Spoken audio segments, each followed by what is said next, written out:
ये वाला टॉपिक बहुत इंपॉर्टेंट है।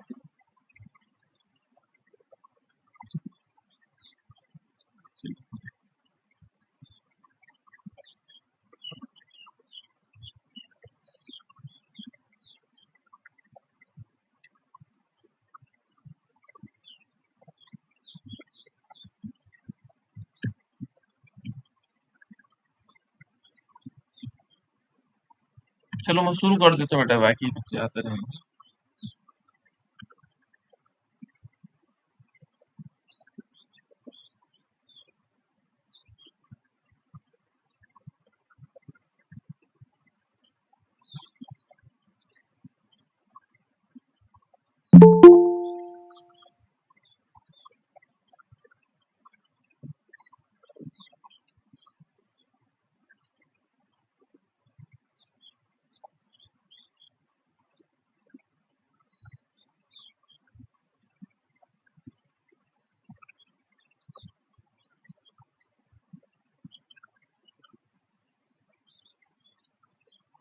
कल हमने बताया था बेटा आप लोगों को शून्य कोटि की अभिक्रिया, ठीक है ना। शून्य कोटि की अभिक्रिया किसे कह सकते हैं? तो शून्य कोटि की अभिक्रिया वो होती है बेटा जिसमें क्या होगा, जिसमें सांद्रता क्या रहती है, स्थिर रहती है, ठीक है ना, उसे हम शून्य कोटि की अभिक्रिया कहते हैं। उसके लिए हमने व्यंजक ज्ञात कर लिया था, समाकलित वेग स्थिरांक ज्ञात कर लिया था, के की वैल्यू निकाल ली थी। अब उसके बाद है उसके लिए अर्ध आयु। तो शून्य कोटि की अभिक्रिया के लिए अर्ध आयुकाल कैसे निकाला जाता है? मान लीजिए हमारे पास शून्य कोटि की अभिक्रिया है और उसके लिए हमने निकालना अर्ध आयुकाल। तो अर्ध आयुकाल किस प्रकार से निकाला जा सकता है? उसके लिए क्या करना होगा, किसे कह सकते हैं हम शून्य काल, है ना। तो यहाँ पर जैसे डेफिनेशन से देख लो इसमें कि किसी अभिक्रिया में अभिकारक की प्रारंभिक सांद्रता के आधा होने में लगने वाला समय उस अभिक्रिया का अर्ध आयुकाल कहलाता है। माना कोई अभिक्रिया है, ये ए था, यहाँ पे ये रिएक्टेंट था, ये किस में कन्वर्ट हुआ, ये प्रोडक्ट में कन्वर्ट हुआ, लेकिन कितना, किसी अभिक्रिया के अभिकारक की प्रारंभिक मात्रा, ये जो प्रारंभिक मात्रा है, ये प्रारंभिक मात्रा हम R0 से दिखा सकते हैं।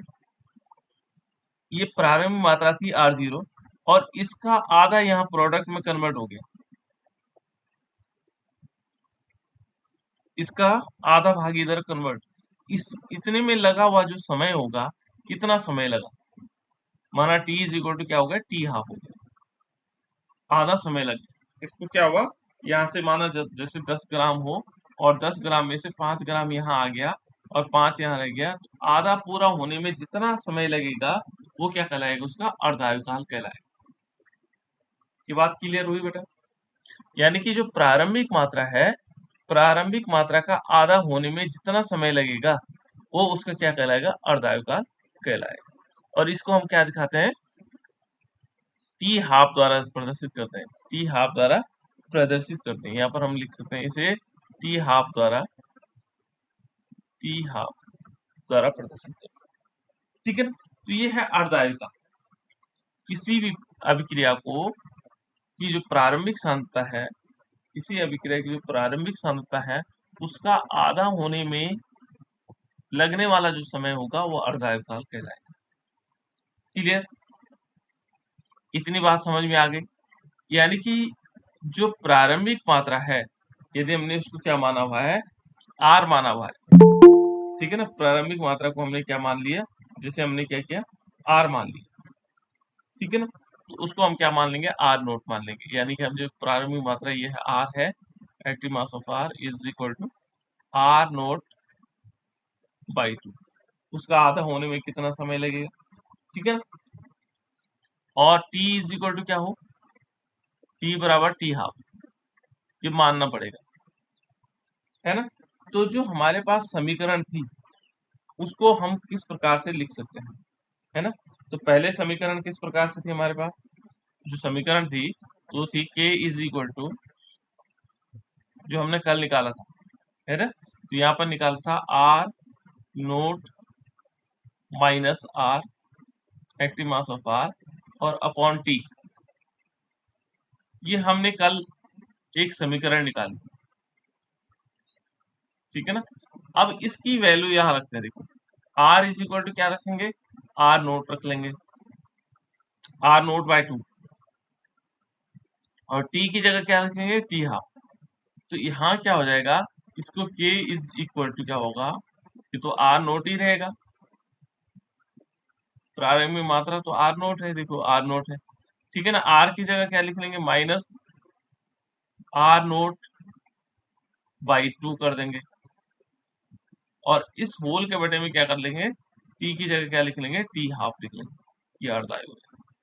अब देखो बेटा, हमारे पास जब भी ऐसी कंडीशंस होती हैं कि R naught minus R naught और बाई 2, तो हम क्या करते हैं, इन दोनों को बराबर करने के लिए जो को मल्टीप्लीकेशन यहाँ कर देते हैं, 2 का यहाँ कर देंगे, तो ये हो जाएगा 2 आर नोट, देखो 2 active mass of 2 R naught minus R naught, और बाई कितना हो जाएगा, बटे में 2, बराबर कितना आएगा, 2 में से 1 से लेंगे तो 1 ही तो बचेगा, आर नोट बाई 2, ये आएगा हमारे पास। इसको सॉल्व करने के बाद क्या आएगा, आर नोट बाई 2 आएगा। इसका मतलब क्या हुआ, k इज इक्वल टू क्या होगा, k इज इक्वल टू हो जाएगा, यहाँ पर होगा आर नोट बाई 2 और टी हाफ, टी 1/2, ये इस प्रकार से, ठीक है ना? तो यदि हमें निकालना अर्ध आयुकाल, अर्ध आयुकाल क्या होता है बेटा, अर्ध आयुकाल होगा टी हाफ। ये तो हमने वेग स्थिरांक निकाल लिया किसके लिए, शून्य कोटि की का अर्ध आयुकाल के लिए, है ना, वेग स्थिरांक। लेकिन हमें तो चाहिए अर्ध आयुकाल, तो T half is equal to क्या होगा, यदि हम टी हाफ बराबर देखेंगे तो टी हाफ चले जाएगा यहाँ, और के आ जाएगा नीचे, तो ये आ जाएगा आर नोट, और बाई में कितना आ जाएगा, 2k, ये क्या आ जाएगा, 2k आ जाएगा। तो इसको कह सकते हैं हम, ये अर्ध आयुकाल है ना, ये आ जाएगी इस प्रकार से, ये हमारा आंसर है ना? या हम T half is equal to directly proportional to R naught भी कर सकते हैं, क्योंकि 2k क्या है, कांस्टेंट है, T half is directly proportional to R active mass of R, प्रारंभिक मात्रा पर डिपेंड करेगा। इस लाइन को हम ऐसे भी लिख सकते हैं, ठीक है ना? फॉर्मूला ये आ गया हमारे पास। अब इससे रिलेटेड एक क्वेश्चन है बेटा, ये वाला है, ये कहता है कि आर नोट एक एग्जांपल है, कितनी बात समझ में आ गई, किसी कुछ पूछना है इसमें, इसमें किसी कुछ पूछना है बेटा, चलो नहीं पूछना, ठीक है? यहाँ देखो एक क्वेश्चन है, ये देखो R naught minus R is equal to K T, ये कह रहा है कि R active mass of R naught minus R और is equal to K T, शून्य कोटि अभिक्रिया का समाकलित वेग समीकरण है, ये शून्य कोटि का है बेटा, है ना? वो कह रहा है कि यदि 80% पूर्ण होने में 160 मिनट लगते हैं तो वेग स्थिरांक का मान कितना होगा। वेग स्थिरांक का मतलब ये हो जाएगा, टी का मान क्या होगा, 80% पूर्ण होने में, अभिक्रिया को पूर्ण होने में 160 मिनट लगते हैं, ठीक है ना? तो क्या आप लोग इस अभिक्रिया को कर सकते हैं, इस क्वेश्चन को कर सकते हैं बेटा, कि मैं बताऊं सीधे, चलो एक बार देख लो फिर मैं बताता हूँ, 2 मिनट का टाइम दे रहा हूँ।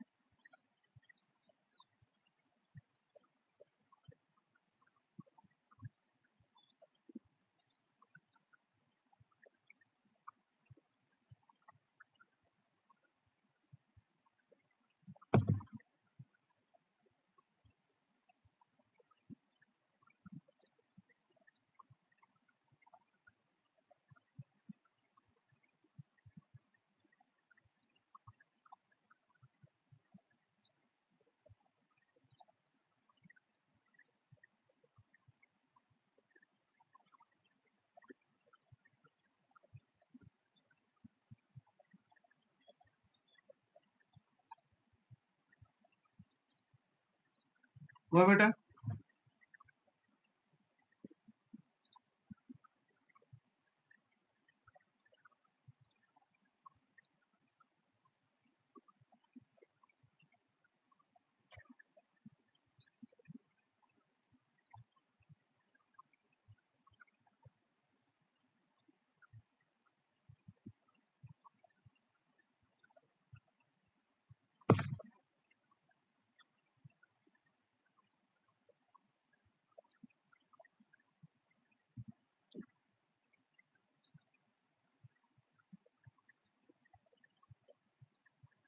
मेरी आवाज आ रही है आप लोगों को?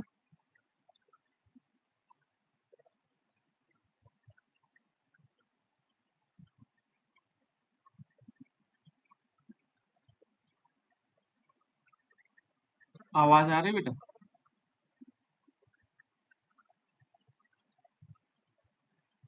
Yes sir.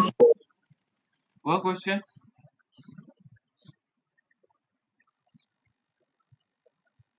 चलो मैं बता देता हूँ। देखो पहले समझ लो इसको। पहले क्वेश्चन को समझना है कि ये क्या कहता है।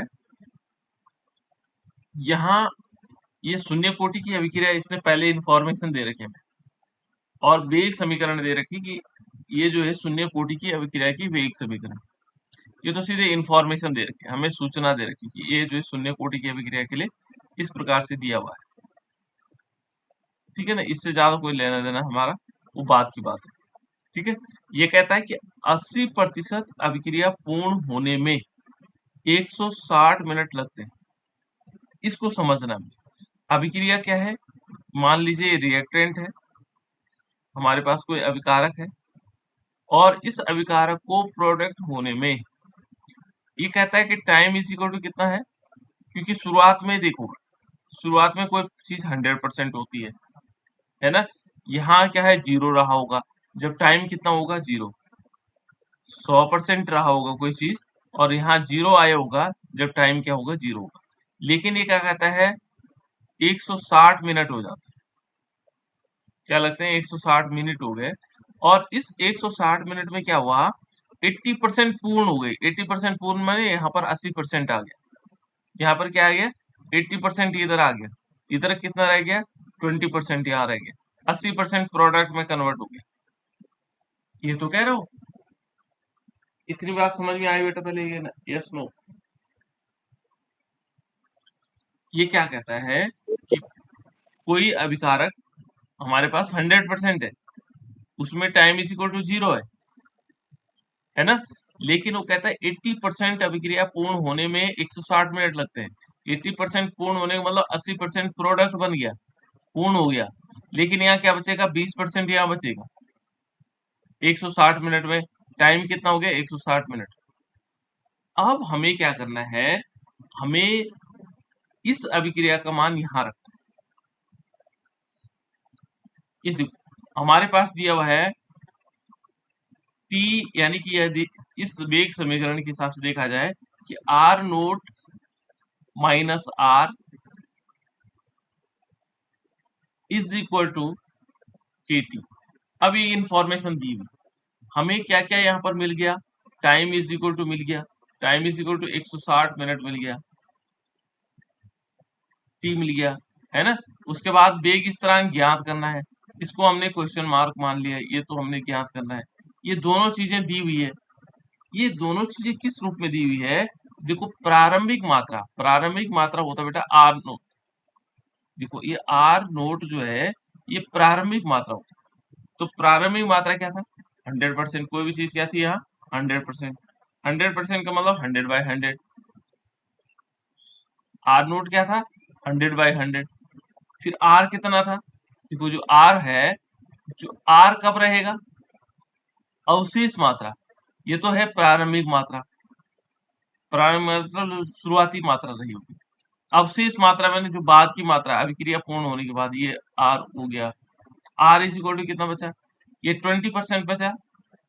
तो आर बराबर क्या बचा, R active mass of R is equal to 20%। 80% पूर्ण हो गया, ठीक है ना। 80% क्या हो गया, पूर्ण हो गया। 80% तो कहाँ, प्रोडक्ट में कन्वर्ट हो गया। तो हमें दो चीजें मिल गई, ठीक है ना, ये आर। अब हमें क्या चाहिए, हमने इस वैल्यू को यहाँ रखना है। कैसे कैसे रखा जाएगा, देखो यहाँ पर है आर, ये क्या है R naught minus R active mass of R. तो आर नोट की जगह क्या रखेंगे 100%, देखो 100/100 माइनस क्या होगा 20% बचा हुआ है, यहाँ प्रोडक्ट में तो ये बचा हुआ है, जो यहाँ चले गए वो तो 80% बचा। अब देखो जब इस 100 में से 20 चले जाएगा तो 80 तो बचेगा, ये आ जाएगा। और इज इक्वल टू कितना होगा, के इंटू टी कितना हो जाएगा 160 हो जाएगा। यहाँ क्या होगा बेटा, देखो हमें के की वैल्यू ज्ञात करनी है।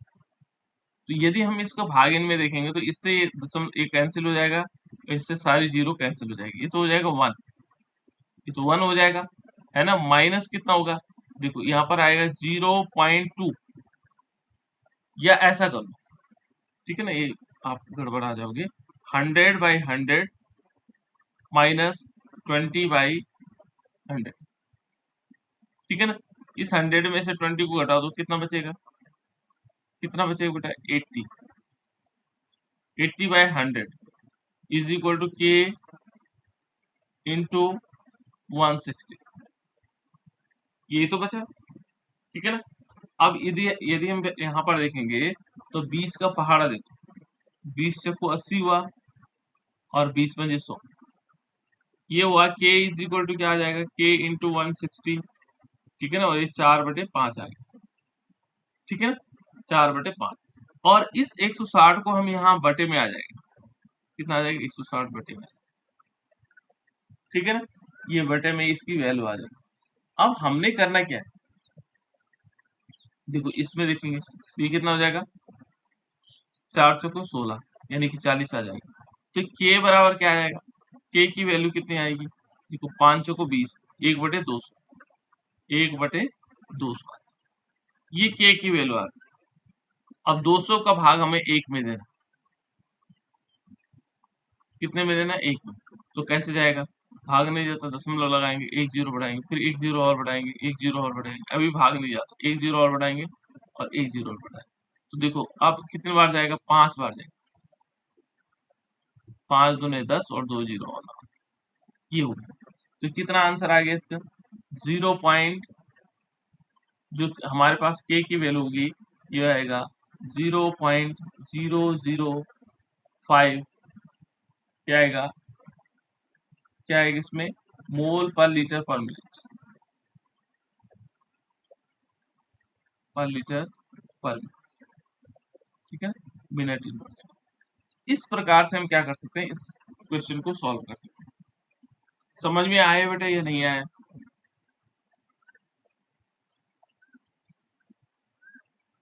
समझ में आया या नहीं आया, आप लोग बोलोगे नहीं तो मुझे पता नहीं लगेगा। आ गया सर। जिसको नहीं आया बेटा वो बता दो, ताकि मैं दोबारा भी बता सकता हूँ, कोई दिक्कत नहीं। सबको आ गया, चलो यस सर। ठीक। अब ये दूसरा क्वेश्चन देखो, सेम है वैसे ही, यहाँ पर के का मान दे दिया, बस कितना अंतर है।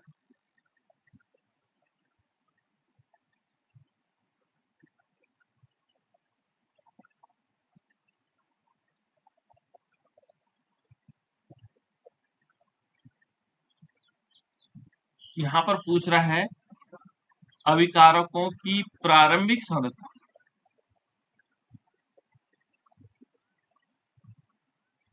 यानी कि पूछ रहा आर नोट, निकाल लो।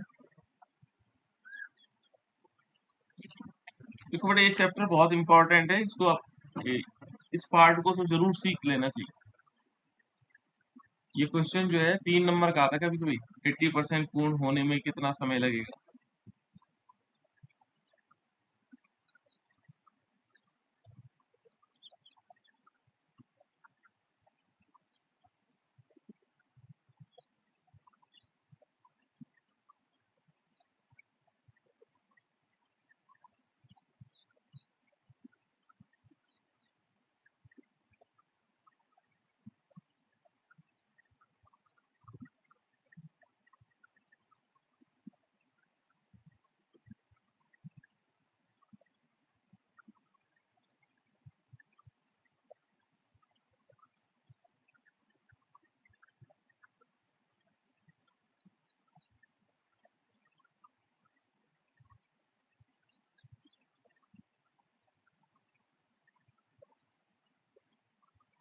हो गया बेटा?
हो गया बेटा? टाइम क्यों लग रहा होगा?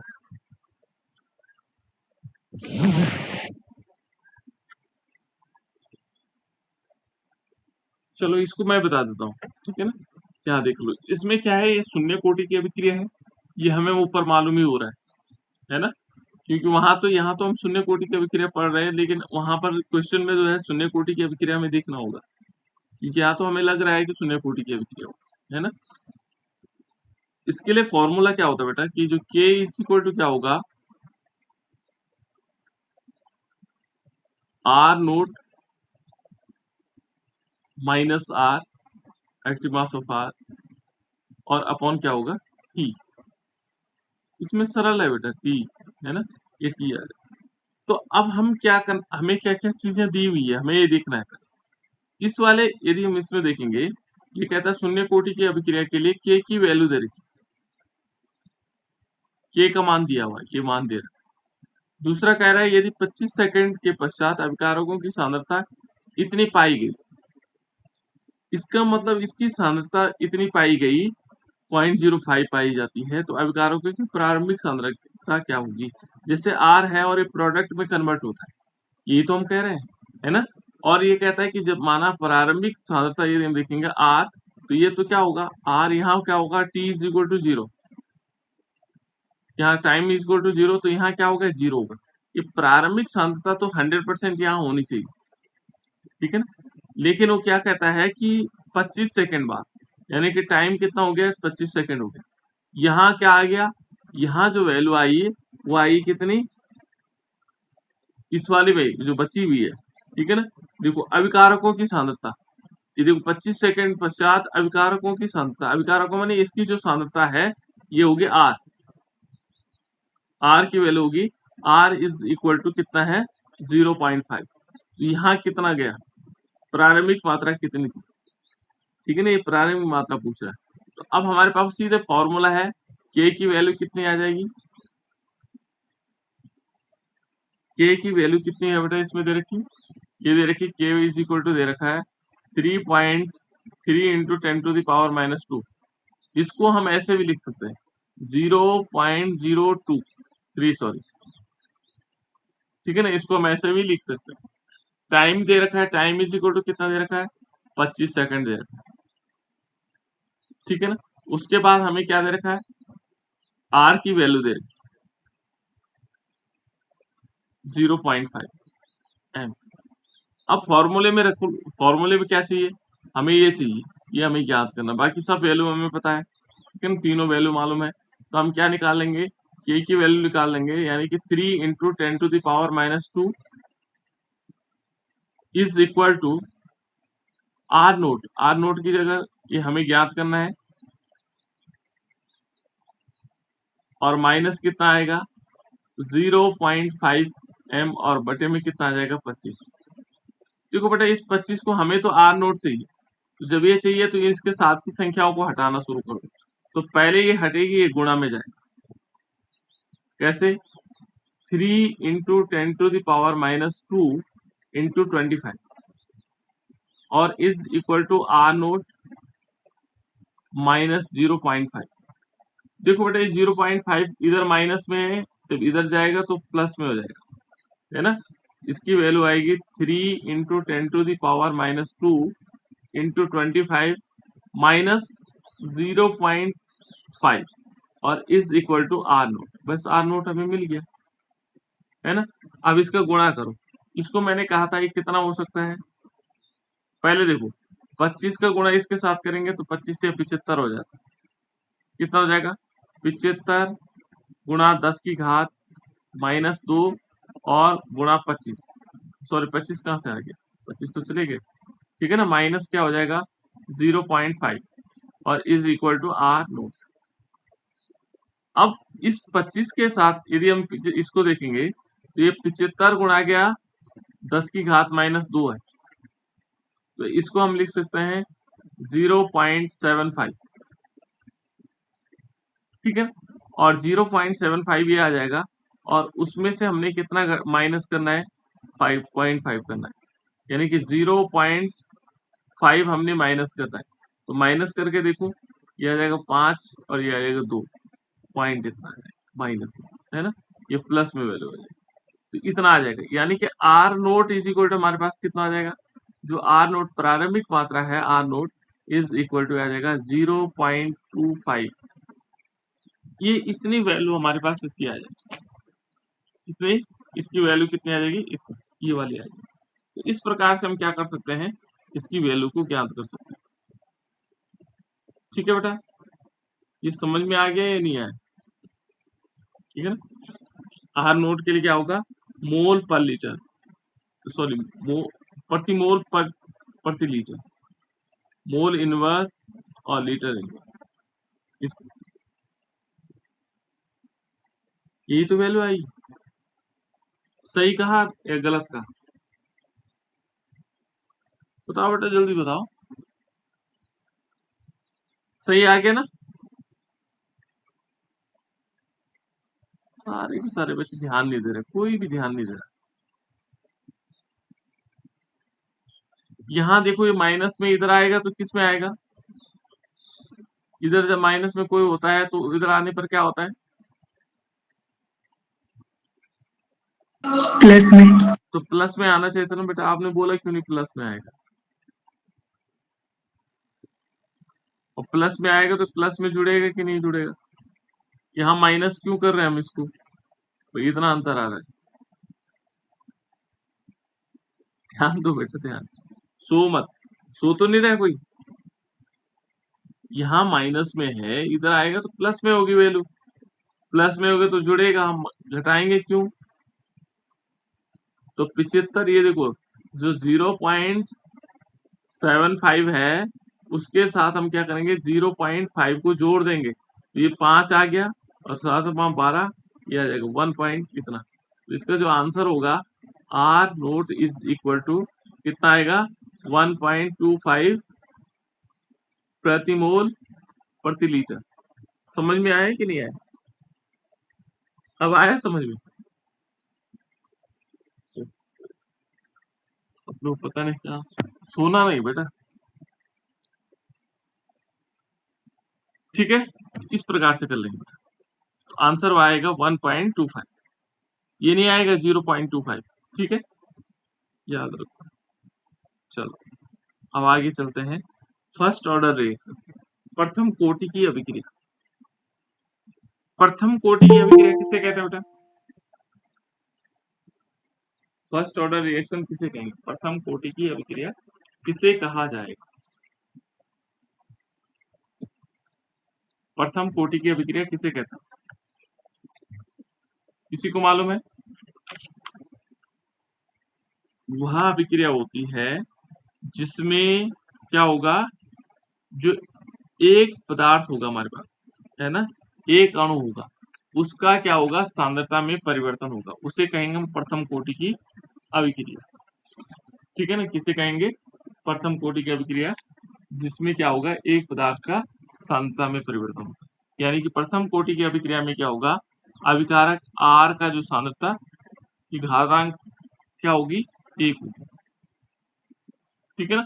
यहाँ पर हम इसको ऐसे भी लिख सकते हैं, यदि प्रथम कोटि की अभिक्रिया की परिभाषा लिखनी हो आपको तो कैसे लिखा जा सकता है। ठीक है ना। तो यहाँ पर हम इसमें लिख सकते हैं कि प्रथम जो कोटि की अभिक्रिया है, प्रथम कोटि की अभिक्रियाओं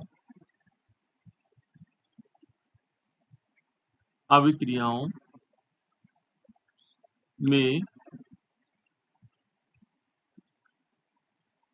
अभिक्रिया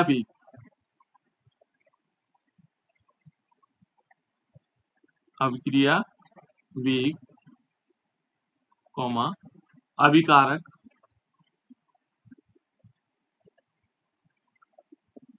क्या होगा R। ठीक है ना। की सांद्रता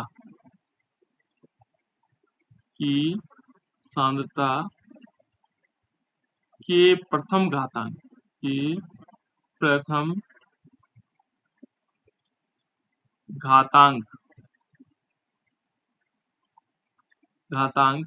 के समानुपाती होता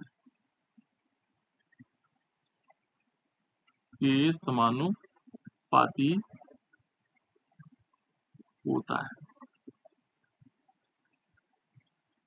ठीक है ना, होता है। ये कौन सी कोटि की अभिक्रिया कहलाएगी? प्रथम कोटि की अभिक्रिया कहलाएगी। इसमें क्या होगा, जो अभिक्रियाओं में क्या होगा, जो अभिक्रिया वेग होगा,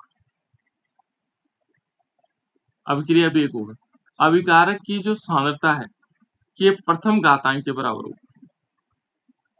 ठीक है ना। तो इसके लिए हम व्यंजक ज्ञात करना है, तो इसमें 3 प्रकार के व्यंजक ज्ञात किए जा सकते हैं। जो बोर्ड परीक्षाओं में पूछे जाते हैं वो 3 प्रकार के, इसलिए बहुत इंपॉर्टेंट है बोर्ड परीक्षा के हिसाब से। प्रथम कोटि की अभिक्रिया और शून्य कोटि की अभिक्रिया बहुत इंपॉर्टेंट है। इससे या तो न्यूमेरिकल आएगा या फिर ये सिद्ध करने के लिए आता है, और ये आता है 100%। किसी भी पेपर में देख लो इससे रिलेटेड एक क्वेश्चन आता ही है, इसको थोड़ा ढंग से समझना है। तो देखो बेटा, यहाँ पर यदि हम देखेंगे प्रथम कोटि की अभिक्रिया के लिए, तो ये है रिएक्टेंट, अभिकारक है, और इसको हमने प्रोडक्ट में कन्वर्ट करना है।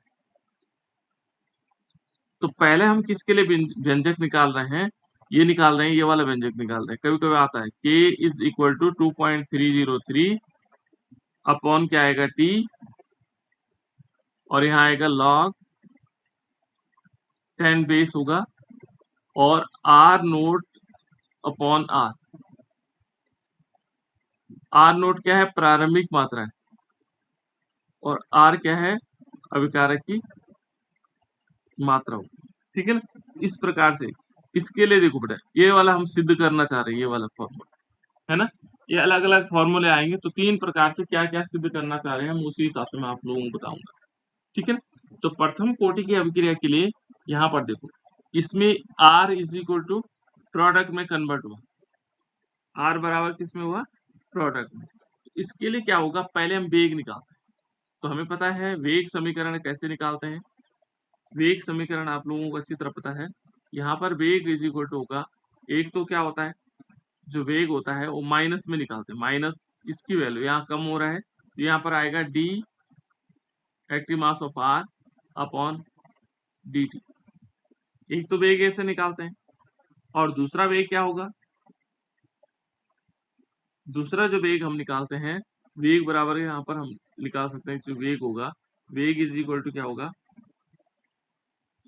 वेग क्या होगा, इसकी वेग is directly proportional to r naught भी हो सकता है, r के बराबर होगा, क्योंकि ये क्या होगा, जो इसकी मात्रा है उसके समानुपाती होता है।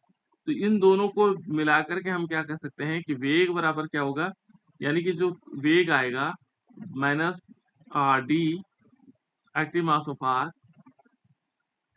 Upon dt is directly proportional to r। इसकी घातांक क्या है? 1 है। ठीक है ना। इसकी घातांक क्या है? प्रथम घातांक है ना। तो उसको लिखो चाहे ना लिखो, उससे कोई फर्क नहीं पड़ेगा। ठीक है ना। यहाँ पर हम सीधे इस फॉर्मूले को इस फॉर्म में भी लिख सकते हैं कि वेग किस प्रकार से आएगा। जब हम समानुपाती का चिन्ह हटाएंगे, ये समानुपाती का चिन्ह हटाएंगे तो वहां कांस्टेंट आएगा कोई ना कोई। ठीक है ना। तो यहाँ पर हम कांस्टेंट इसको हटाते हैं, ये आएगा minus D active mass of r upon D T, ठीक है ना। और इज इक्वल टू, देखो जब हम इक्वल का चिन्ह लगाएंगे तो क्या आएगा, के और एक्टिव मास ऑफ आर। अब इस वन को हम नहीं लिख रहे हैं क्योंकि घातांक एक है, तो एक को लिखो चाहे ना लिखो, उस अपने आप आ जाता है ना। तो इस प्रकार से आ जाएगा। अब देखो बेटा, इसमें क्या कर सकते हैं हम, एक काम कर सकते हैं, इस आर को नीचे ले जा सकते हैं यहाँ, और इसको क्या कर सकते हैं, ऊपर ला सकते हैं। तो इसको हम ऐसे कर लेंगे, ये आएगा माइनस माइनस, इस माइनस की चिन्ह इसको हम क्या करेंगे, इस तरफ ले आते हैं और इसको उस तरफ ले जाते हैं। तो यहाँ देखो ये माइनस की चिन्ह यहाँ लगा हुआ है, तो जब हम इसको इधर लाएंगे तो क्या आएगा, के आएगा, माइनस में आएगा। इसको हमने इधर लाया ना, ये माइनस हो जाएगा, उधर जाएगा ये प्लस हो जाएगा। तो ये आएगा, ये देखो के इधर आ गया, माइनस आ गया, ठीक है ना। एक दूसरे क्या आ गया, डी टी है, डी टी भी हम इसके साथ दे देते हैं, के डी टी। और इस इक्वल टू क्या आएगा, ये आएगा D active mass of R upon active mass of केवल, इस टाइप, ठीक है ना। इसको इक्वेशन नंबर 1 भी मान सकते हैं क्योंकि हम के पहले ले रहे हैं। इसको ऐसे भी लिख सकते हैं या ऐसे भी लिख सकते हैं बेटा, देखो कहीं कंफ्यूजन नहीं करना आपको, माइनस के डी टी, और यहाँ पर होगा डी और active mass of R upon R. Clear, ये बात समझ में आ गई इतनी। ये दोनों एक ही चीज है, चाहे इधर लिखो चाहे इधर लिखो, उससे कोई फर्क नहीं पड़ेगा। देखो ये माइनस के डी टी है, ये इधर की तरफ, मैंने दोनों को एक साथ लिख दिया है ना। इन दोनों में एक कंडीशन लिखनी है, ठीक है ना। दोनों में क्या करना है, एक कंडीशन लिखना है। अब यदि हम इसका इंटीग्रेशन करते हैं, ठीक है ना, तो इसको समीकरण 1 मान लो, ठीक है ना, इसको रहने दो, ठीक है। समीकरण 1 मान लो, तो समीकरण 1 का समाकलन करने पर तो हम लिख सकते हैं इसमें, जो क्या आएगा, समीकरण 1 का समाकलन करने पर, समाकलन करने पर, इसका जब हम समाकलन करेंगे तो समाकलन क्या होगा, इंटीग्रेशन दोनों साइड आएगा, है ना। इंटीग्रेशन का चिन्ह दोनों साइड लगेगा, यानी कि जो हमारे पास क्या होगा, डी और active mass of R upon active mass of R is equal to minus K और डी टी, ठीक है ना। कल भी मैंने बताया जो कांस्टेंट होता है उसका समाकलन नहीं करता है, इस टाइप से इंटीग्रेशन का चिन्ह लग जाएगा, ठीक है ना। जब इंटीग्रेशन का चिन्ह लग जाएगा तो इसमें क्या होगा,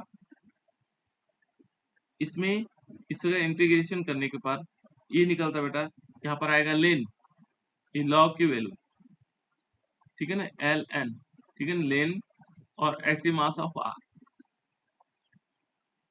इस वाले का जो इंटीग्रेशन होगा वो ये आएगा, लेन active mass of R is equal to क्या होगा, इसका यदि हम निकालेंगे तो ये आएगा माइनस के, और इसका आएगा टी इंटू टी, के टी हो जाएगा, और प्लस क्या होगा इसमें, आई, और आई क्या है, इंटीग्रेशन कांस्टेंट, समाकलन स्थिरांक है। आई क्या है, यहाँ पर क्या होगा, आई बराबर समाकलन स्थिरांक, समाकलन स्थिरांक, आई की वैल्यू हमें पता लग गई, आई बराबर समाकलन स्थिरांक लिखिए कि नहीं, प्लस क्या होगा इसके साथ, इसको इक्वेशन नंबर 2 मान, समीकरण 2 ले लो, ठीक है ना। अब एक काम और कर सकते हैं कि यदि मान लीजिए, ये तो हमारे पास इधर की तरफ हो गया ना, यदि यहाँ पर क्या हो, यदि हम लें, यदि t इज इक्वल टू क्या ले, t बराबर 0 है ना, और r is equal to R naught ले लें, r बराबर क्या ले लें, आर नोट ले लें। आर नोट क्या है, प्रारंभिक मात्रा, ठीक है ना, प्रारंभिक मात्रा। तो इसका मान जब हम क्या करेंगे, t इज इक्वल टू 0 और r is equal to R naught का मान जो है, का मान समीकरण कौन से वाले में, समीकरण 2 में, समीकरण 2 में, ये दो समीकरण 2 है बेटा, में रखने पर, जब हम इसका मान समीकरण 2 में रखेंगे तो t की जगह क्या रख लेंगे, 0। तो ये देखो यहाँ पर आएगा लेन, ठीक है ना, और इसकी जगह क्या होगा, ये है r, देखो ये है r, r की जगह क्या लिखेंगे, आर नोट, क्योंकि आर की जगह हमने क्या लेना, आर नोट लेना, तो लेन R naught is equal to क्या होगा, के टी, के और टी की जगह क्या आ जाएगा, जीरो। टी की जगह क्या आएगा, जीरो, क्योंकि टी के बराबर जीरो आ गया, है ना। और क्या आएगा, प्लस आई। तो देखो बेटा, जब जब भी किसी संख्या के साथ गुणा होता है जीरो का, तो उस संख्या पूरी क्या हो जाती है, जीरो हो जाती है, पूरा का पूरा जीरो हो गया, खत्म हो गया, है ना। प्लस जोड़ेंगे तो प्लस से कोई फर्क नहीं पड़ता, है ना। लेकिन गुणा से क्या हो जाएगा, सारी चीज जीरो हो जाएगी। तो plus I is equal to क्या हो गया, plus I is equal to हो गया लेन active mass of R, no. यानी कि आई का मान हमें मिल गया, और इसको हम समीकरण नंबर 3 मान लें, ठीक है ना। यहाँ पर हम क्या कर लेंगे, इसको समीकरण नंबर 3। तो जो ये आई का मान है बेटा, जो समीकरण नंबर 3 का आई का मान निकला, इसको हम क्या करेंगे, समीकरण 2 में रखेंगे। ये देखो समीकरण 2, ये वाले, है ना, इसमें क्या करेंगे, आई का मान रखेंगे, ठीक है। क्या करेंगे, आई का मान समीकरण 2 में रखने पर, यहाँ पर लिख सकते हैं, आई का मान समीकरण 2 में रखने पर, इस आई का मान समीकरण 2 में रखने पर, ठीक है। तो समीकरण 2 में इसका मान रख ले, लिखा नहीं मैंने, आप लोग लिख लेना, ठीक है ना।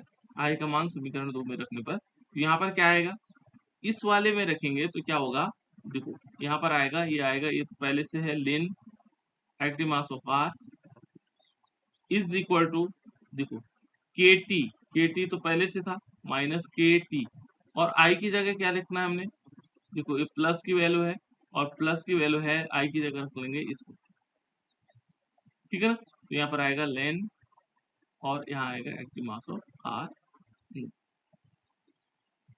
क्लियर हो गया बेटा, ये इतनी वैल्यू हमारे पास आ जाए, तो ये हमारे पास नेक्स्ट समीकरण बन गई 4, समीकरण 4 रखते रहो इनका नाम, है ना। अब इसको देखो, हमें तो चाहिए वेग समीकरण, यानी कि के, हमें तो यहाँ के की वैल्यू चाहिए, देखो हमने पहले शुरुआत में लिखा हुआ के। तो जो जो उसके साथ है उनको हटाते चलते हैं। देखो ये है इधर प्लस में, ये इधर जाएगा तो क्या हो जाएगा, क्या हो जाएगा बेटा, इधर जाने पर बराबर से उधर जाएगा, बताओ बेटा, मेरी आवाज आ रही है आप लोगों को, माइनस में। बिल्कुल।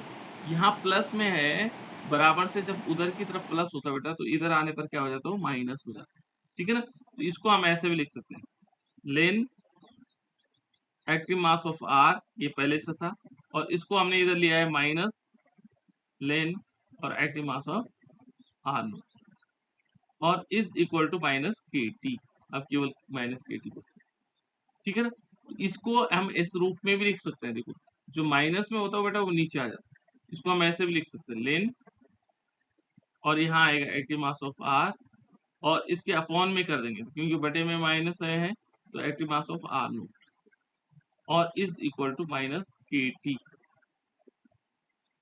इस प्रकार से यहाँ तक पहुंचते हैं। अभी हमें क्या निकालना है, के की वैल्यू निकालनी, किसकी वैल्यू निकालनी है, के की वैल्यू निकालनी। तो के की वैल्यू कैसे निकलेगी, अब बताता हूँ आपको, है ना। तो देखो ये आ गया, अब देखो बेटा इस चिन्ह यहाँ पर है माइनस, ये चिन्ह क्या है, माइनस। मैं यहाँ आगे चलता हूँ, है ना। देखो जैसे मान लीजिए हमने लिया माइनस, एक मिनट है, यहाँ पर इस इक्वेशन को लेते हैं, है ना। ये है हमारे पास इसी इक्वेशन से लेन, और ये आएगा active mass of R upon R naught, ऐसे तो लिखा हुआ हमने, is equal to minus K T, ठीक है। पहले इस माइनस के चिन्ह को जैसे हटाओगे तो ये संख्या उलट जाएगी, ये संख्या क्या हो जाएगी, उलट जाएगी।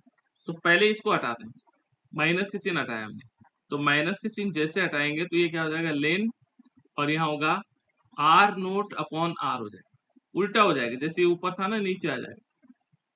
उसका कारण है, जो प्लस है वो माइनस में हो जाएगा, जो माइनस है वो प्लस में हो जाएगा, ठीक है ना। और इज इक्वल टू आ जाएगा के टी, पहली कंडीशन से यार।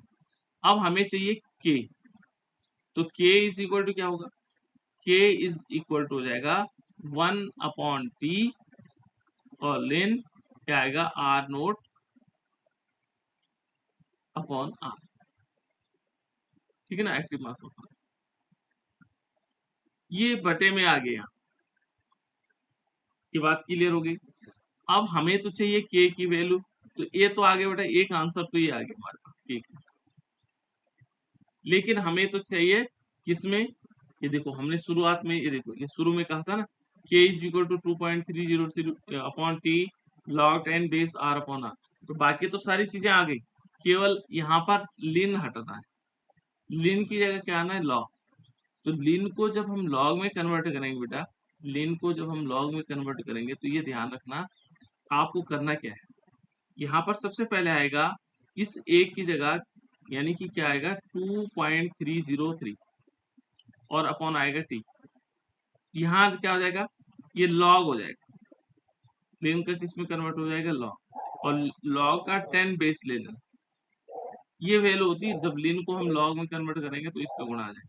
और फिर क्या आएगा, R naught upon R active mass of is equal to क्या हो जाएगा, के। तो ये वैल्यू हमारे पास आ गई।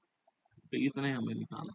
इसको चाहे तुम ऐसे लिख लो चाहे ऐसे लिख लो, K is equal to 2.303 upon T, और यहाँ आएगा लॉग 10 बेस होगा, और यहाँ आएगा active mass of R naught upon R active mass of are.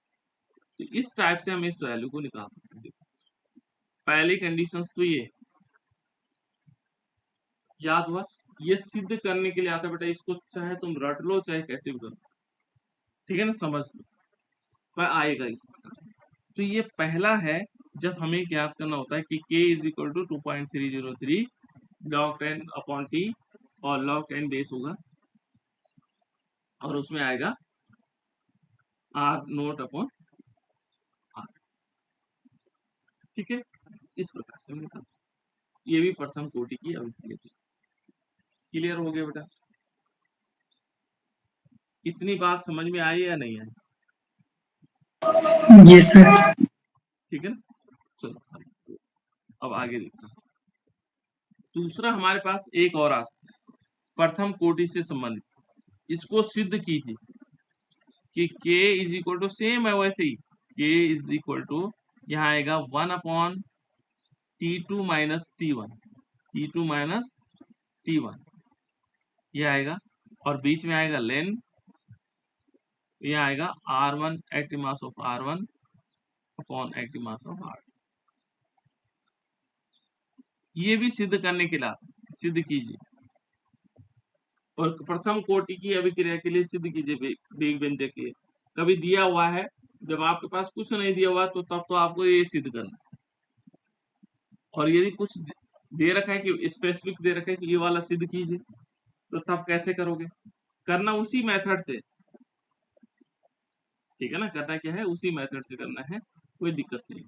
यहाँ पर यदि देखोगे तो यहाँ क्या होगा, जैसे मान हम देख लीजिए, ये हमारे पास रिएक्टेंट है, और रिएक्टेंट चेंज होता है प्रोडक्ट, ठीक है ना। तो हमें वेग समीकरण पता है। वेग समीकरण हमने शुरू में देखा था कि वेग जब हम निकाल रहे थे तो वेग इज इक्वल टू क्या निकाला था हमने, कि minus D active mass of R upon D T is directly proportional to R. ठीक है ना, ये हमने निकाला था शुरू शुरू में, है ना, एक घातांक के समानुपाती। ठीक है ना, वेग क्या होगा, उसके घात के समानुपाती। ये हमने पहले वाली कंडीशन से याद रखी, ठीक है ना। अब बराबर का चिन्ह हटाएंगे, फिर देखो सेम वैसे वापस जा रहा हूं मैं, है ना, लेकिन हमें क्या करना होगा, थोड़ा समझना होगा। देखो D active mass of R upon D T, और इज इक्वल टू क्या होगा, के, और यहाँ होगा एक्टिव मास ऑफ आर, जैसे हमने पहले किया। ये हमारे पास आएगी समीकरण नंबर 1, आ सकता है, लेकिन पहले हम इसको dt में कन्वर्ट कर देते हैं। इस dt को यहाँ से यहाँ ले लेते हैं, ठीक है ना, और ये माइनस के चिन्ह यहाँ ले लेते हैं, ठीक है ना। यहाँ पर आ जाएगा जैसे हमने पहले किया था, यहाँ आएगा d active mass of r upon आ जाएगा r नोट, और ये माइनस के चिन्ह हमने इस तरफ ले लिया, इज इक्वल टू माइनस क्या आया, k dt। ये हमने पहले वाले क्वेश्चन में किया था, हमने r को यहाँ नीचे ले आया था, ये dt ऊपर ले गया था, इस माइनस के चिन्ह को इधर ले लिया, ठीक है ना। ये हमारे पास आ गया, इसको हम कहेंगे समीकरण नंबर 1। अब क्या करेंगे, समीकरण 1 का समाकलन करने पर, इसका हमने क्या करना है, समाकलन, ठीक है ना, समाकलन करने पर इसका समाकलन करेंगे तो किस प्रकार से आ जाएगा? यदि हम इसका समाकलन करेंगे तो यहाँ किस टाइप से आएगा, इसमें हमने समाकलन का चिन्ह लगाना है। तो हमें पता है कि इसमें सब समाकलन का चिन्ह लगाएंगे, जैसे माना D active mass of R upon R active mass of R is equal to क्या आएगा, माइनस के और डी टी। ठीक है ना, तो हमें पता है डी टी का समाकलन हो सकता है, इसका भी समाकलन होगा, है ना। तो इस ये जो समाकलन करने के बाद आएगा, ये आएगा यहाँ पर, इसकी वैल्यू आएगी लेन आर और इज इक्वल टू क्या आ जाएगा, माइनस के टी। इसका समाकलन क्या हो जाएगा, के टी हो जाएगा, और प्लस इसमें क्या होगा, आई समाकलन कांस्टेंट हो जाएगा, ये आ जाएगा। तो जब हमारे पास आई समाकलन स्थिरांक होगा, तो यहाँ पर फिर हम कंडीशंस लेंगे जैसे हमने पहले लिया था, सेम वैसे ही है जैसे हम पहले कर रहे हैं। यहाँ पर यदि क्या होगा, यदि हम लेते हैं कि यदि time is equal to zero, यदि T is equal to zero और आर इज इक्वल टू क्या होगा, जो active mass of R is equal to R naught है, प्रारंभिक मात्रा है। ठीक है ना, अभी कह रहे कि प्रारंभिक सांद्रता का मान रखेंगे। ठीक है ना, का मान समीकरण कौन से वाले में, 2 में रखने पर का मान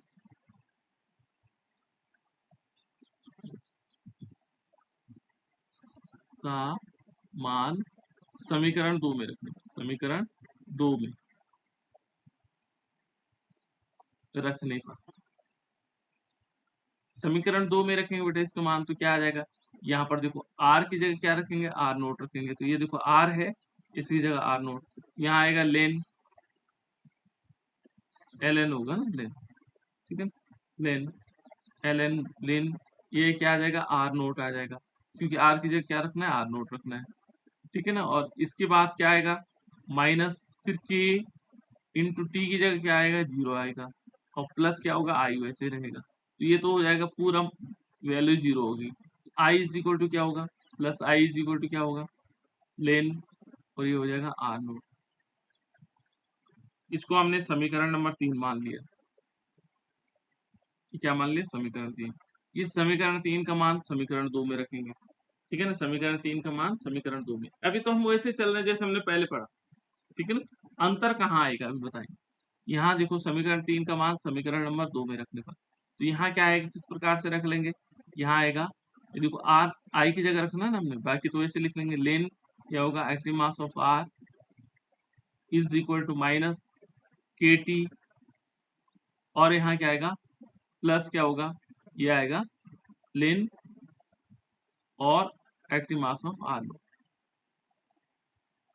देखो बेटा, अब यहाँ से क्या होगा, ये इधर की तरफ आएगा, बराबर से इस तरफ आएगा, तो ये माइनस हो जाएगा, माइनस आएगा तो हम ऐसे लिख देते हैं, लिन एक्टिव मास ऑफ आर, है ना, और माइनस देखो, यदि हम यहाँ पर देखेंगे तो माइनस क्या आ जाएगा, माइनस लिन और active mass of R naught is equal to क्या आएगा, माइनस के टी।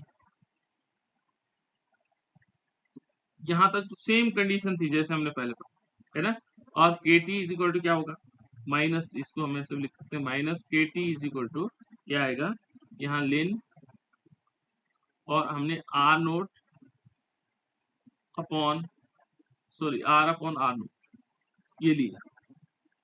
ठीक है ना, इतनी बात हमें क्लियर यहाँ तक आ गई। यानी कि इसको के की वैल्यू यदि हम निकालना चाहेंगे, देखो अभी हमें के की वैल्यू निकालनी है ना, इस माइनस के चिन्ह को हटाओ तो क्या आ जाएगा, ये आ जाएगा के टी। के टी इज इक्वल टू, ये संख्या क्या उलट जाएगी, क्यों, माइनस की चिन्ह हमने हटा दिया, ये हो जाएगा लेन, और यहाँ आएगा active mass of R naught upon R active mass of R, ये हो जाएगा के टी। तो हमें चाहिए के, तो के इज इक्वल टू क्या निकाला हमने, के इज इक्वल टू हमने निकाला, क्या निकाला था, 1 अपॉन टी और लेन, यहाँ आएगा आर नोट अपॉन आर। इतनी बात क्लियर, इतना तो हमने पहले वाली क्वेश्चन में निकाल चुके थे। ठीक है ना, अब देखो यहाँ पर क्या होगा कि जो हमारे पास समीकरण नंबर 4, समीकरण नंबर 4 से देखो, समीकरण नंबर 4 हमने किसको माना, अभी दिया है ना, तो समीकरण नंबर 4 इसको ले लेते हैं। यहाँ पर जो हमारे पास ये वाली ये है लिन के टी ये वाली, इसको ले लेते हैं समीकरण नंबर 4। इसको क्या लेंगे, समीकरण 4। तो यहाँ पर समीकरण नंबर 4 से, चलो इस समीकरण नंबर 4 में अलग से ले लेते हैं, ठीक है ना। समीकरण 4 ले लेता हूँ। तो समीकरण 4 में किस प्रकार से आएगा, यहाँ पर समीकरण नंबर 4 समय, यहाँ समीकरण 4 पहले मैं लिख लेता हूँ एक बार। ये आएगा, ये है लिन एक्टिव मास ऑफ आर, ठीक है ना, is equal to minus K T plus लेन और एक्टिव मास ऑफ आर। ये हमारे पास इक्वेशन नंबर 4 है, ठीक है बेटा। अब हमने करना क्या है इसमें, इसमें करेंगे क्या हम लोग, यहाँ पर वैल्यू रखेंगे। ये कहता है कि समय t, इसमें क्या लेना है, समय t1 पर,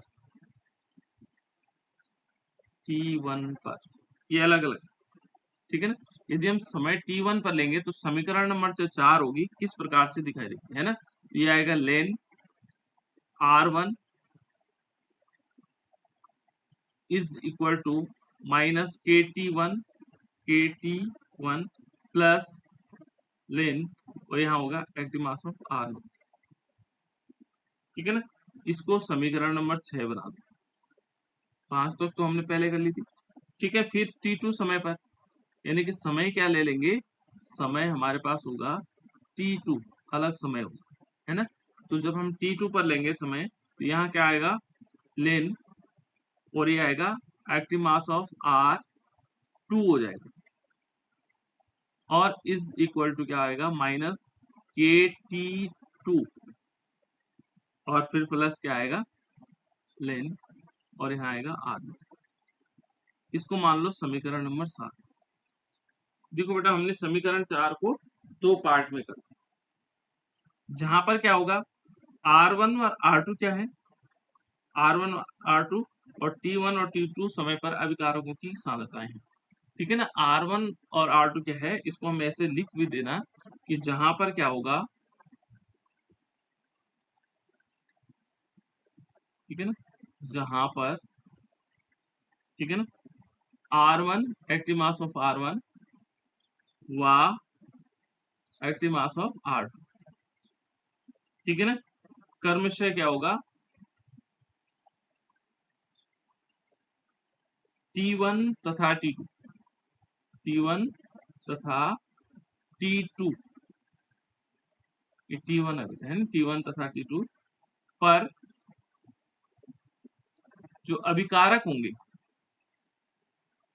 अभिकारक की सांद्रताएं हैं,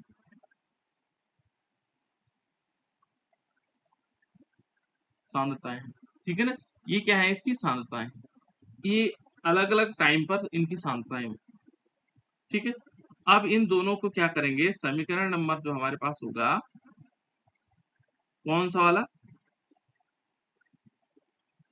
समीकरण नंबर हमारे पास होगा 6, नहीं 7। 7 से हम क्या करेंगे, 5 को घटाएंगे। समीकरण नंबर 7 से हम क्या करेंगे, इस 5 को घटाएंगे, 7 से हम 6 को घटाएंगे। तो यहाँ पर हम लिख भी लेंगे समीकरण नंबर, समीकरण 7 से 6 को घटाने, यहीं पर थोड़ा सा अंतर है ना, घटाने पर। अब हम क्या करेंगे, 7 में से हम क्या करेंगे, 6 को घटाएंगे। तो 7 वाली तो है हमारे पास, गलत हो रहा है, 7 में से नहीं घटाएंगे बेटे, 6 में से 7 को घटाएंगे। 6 में से, यहाँ 6 ले लेना, 6 में से हम क्या करेंगे, 7 को घटाएंगे, तब आएगा, है ना। तो 6 वाली वैल्यू तो ये है, ठीक है ना। 6 वाले देखो, 6 में से हम क्या करेंगे, 7 को घटाएंगे। 6 में से यहाँ पर देखो, ये 6 वाला है लेन एक्टिव मास ऑफ R1, ये है ना 6 में,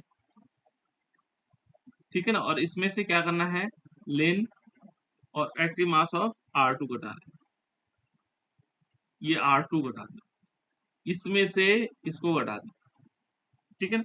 तो देखो ये इसमें से ये तो पूरा कट जाएगा, ये तो कट जाएगा दोनों, ठीक है ना। यहाँ पर क्या होगा, इज इक्वल टू का चिन्ह लगेगा और माइनस क्या होगा, देखो माइनस पहले क्या आएगा, के टी वन, इसमें से घटा देंगे, ये के टी वन हो गया, इसमें से फिर माइनस करेंगे किसको, इसको, फिर किसको माइनस करना है, माइनस के टी टू को माइनस कर देंगे, ठीक है ना। जब हम इसको घटाएंगे के टी वन को, तो किस प्रकार से आएगा इक्वेशन, यहाँ देखो, इसको हम इस रूप में भी लिख सकते हैं, मैंने बताया था जो माइनस का चिन्ह वाला होता है उसको नीचे लिख सकते हैं।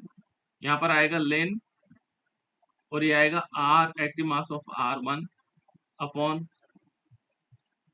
ये आ जाएगा एक्टिव मास ऑफ आर, ये क्योंकि माइनस में नीचे आ जाएगा, बराबर क्या होगा, यदि हम यहाँ पर देखें ये क्या हो जाएगा बेटा, ये माइनस माइनस क्या हो जाएंगे, प्लस हो जाएगा।